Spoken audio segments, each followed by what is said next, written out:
and welcome back to my channel. This is Leon Digital Nomad, aka 360, or more like Nomad 360, whatever. I might change all of these names later on. Anyway, who cares? I'm here and I'm back for a new video of my little adventures around the world. This time it's the last part, the fourth part of actually getting a smartphone. And is it good or not to upgrade? Right? Because my last upgrade was maybe not so good. So let me get you back 1 year ago in Hong Kong. It was in May 2019. And yeah, well, that's just when the whole problems in Hong Kong started to arise.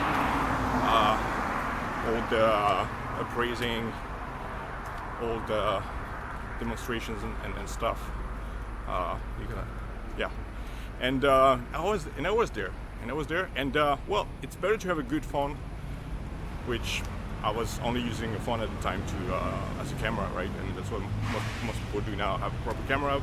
But back then, I was not thinking to invest in a camera. That was not really my state of mind at the time. I was like, okay, I'm just gonna take a few shots of maybe the demonstration, whatever.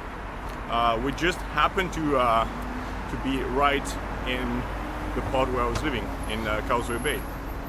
And so, well, anyway, my Note 4, Samsung Note 4, imagine having Samsung Note 4 1 year ago. That's a really crappy phone. So I was not really happy with it. So yeah, I definitely had to upgrade. And that's what I did. Hong Kong is the best place for that.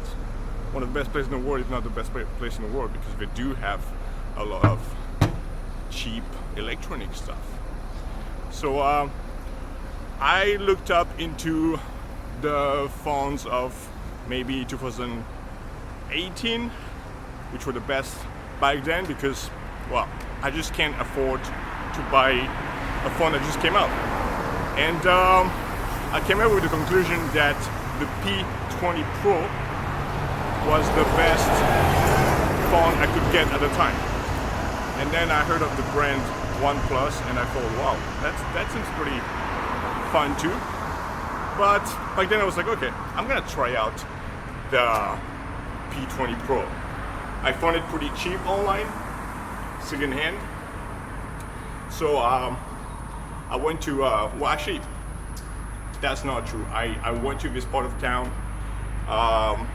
close to Sham Shui Po. Yeah, and they have a lot of cheap electronic stuff there, and they have these second-hand markets where we have like first-hand and second-hand stuff. And I thought, okay, let's check if I can find a phone that I might just like there. Well, let's see if I can just find actually the phone that I want, which was the P20 Pro. So I went there, and I found a P20 Pro for a bit over 2,000 Hong Kong dollars, which is 250 US dollars, maybe a bit more than that. And I was like, oh, this is a great price. So bought it. The thing is, I didn't feel very happy with it because of the form factor. It just happened to be just a bit too heavy, a bit too thick, and I just didn't like that.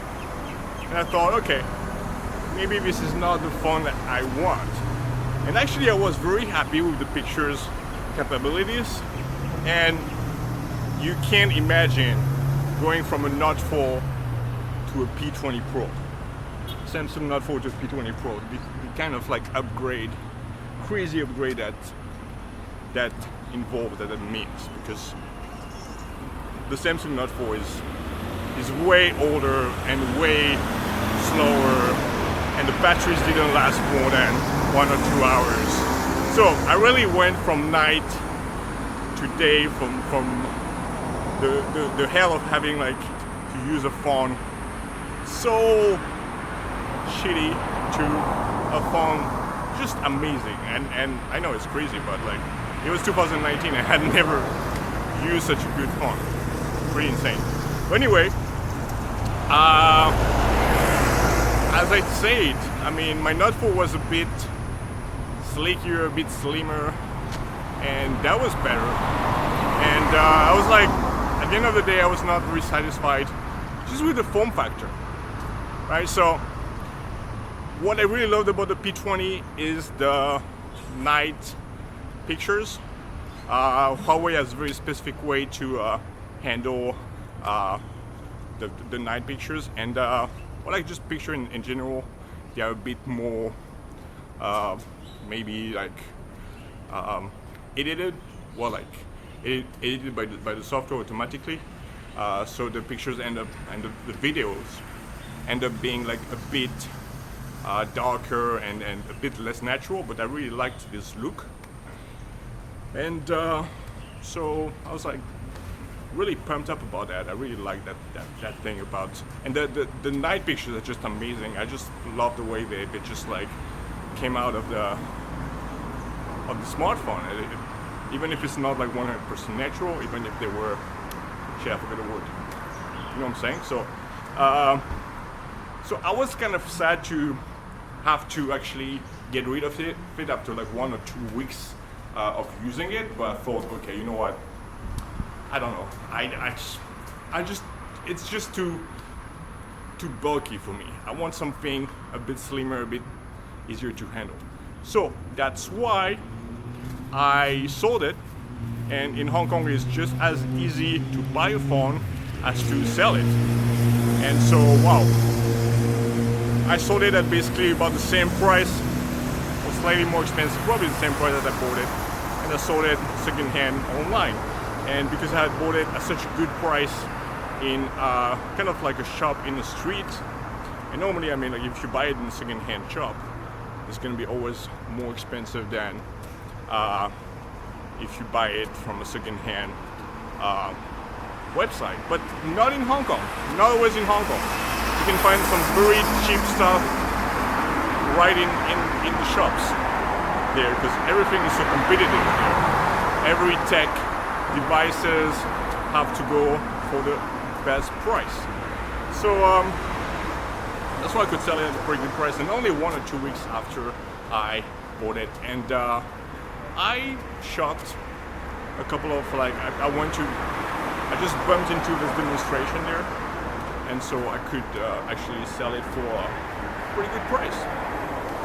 And well, I then decided to buy a new one, and the one I bought was the OnePlus 6. And when it comes to the OnePlus 6, I'm gonna tell you the whole story in actually the next episode. I didn't really think that was going to take so long to talk about the P20 Pro, but here we go. I'm gonna call this story like a tech story rather than a travel story, because really that's what it is. Thanks for watching. Don't forget to hit the subscribe button. You see I got a haircut.